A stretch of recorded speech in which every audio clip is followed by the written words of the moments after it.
Iš tikrųjų, jeigu atvirai dar sunku būtų pasakyti, tiek kiek akis matė, tas posūkis šiek tiek yra iš dviejų tokių, vadinkim, kelio aukščio reiškia pasvirimo, ar tai nepasvirimo, vadinkim, netolygumų, bet aš manau, kad reikia pravažiuoti pirmą treniruotę, įvertinti tai ir bus atsakymas į klausimus, nes kada eini keliu ir žiūri į posūkį, jis iš tikrųjų atrodo labai skirtingai negu tai, kada tu sėdi automobilyje ir važiuodamas tu matai visiškai kitą veiksmą. Tai gal ten kažkas diskutavo, kad lies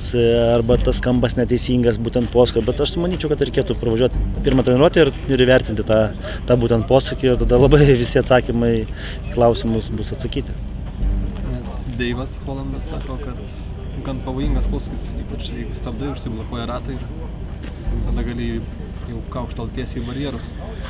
Aš manau, kad ten tikrai stabdymas ir agresyvus stabdymas vyksta iki to posūkio, ten jau į tą posūkį, jeigu mes kalbame apie Kretingos šito ilgojo posūkio galą ir pasukimą ant viaduko, tai tenais visas susistabdymas vyksta iki to posūkio, o ten jau tik tai įvažiavimas į tą posūkį vyksta kažkokiu tai pasirinktų greičių, kiek automobilis leidžia ir netgi nuo vidurio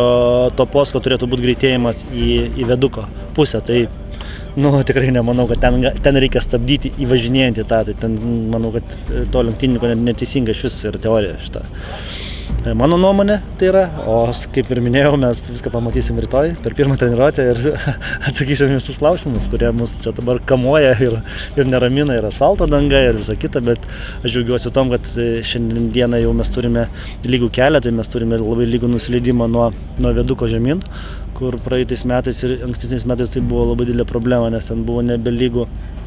Po to lygiai taip pat turim tą stabdymo zoną, kur link Kretingos važiuojant, ten yra didelis greitis ir ten būdavo nelygų ir reikėdavo irgi rasti vietą, kurioje vietoj stabdyti, kad mašina nešoktų, reiškia, į viršų, kad neatsipalaiduotų. Tai dabar yra idealus kelias, asfalto sudėtis matau, kad irgi pakankamai yra grubi, turėtų būti labai geras sukibimas ir turėtų būti labai geras greitis. Bet gal to pačiu padangas labai valgys? Nemanau, nes šita trasa nepasižymė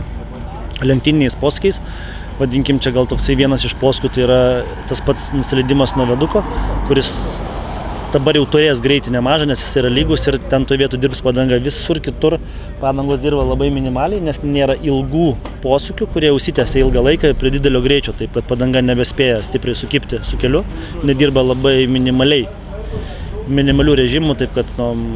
taip kaip anksčiau buvo, tai visiškai praktiškai padanga būdavo sunku įsikaitinti, reikėdavo nemažai pravažiuoti kilometrų, kad jinai pradėtų dirbti, o dabar matysim irgi, viską mes gausim visus atsakymus į klausimus po pirmos treniruotės.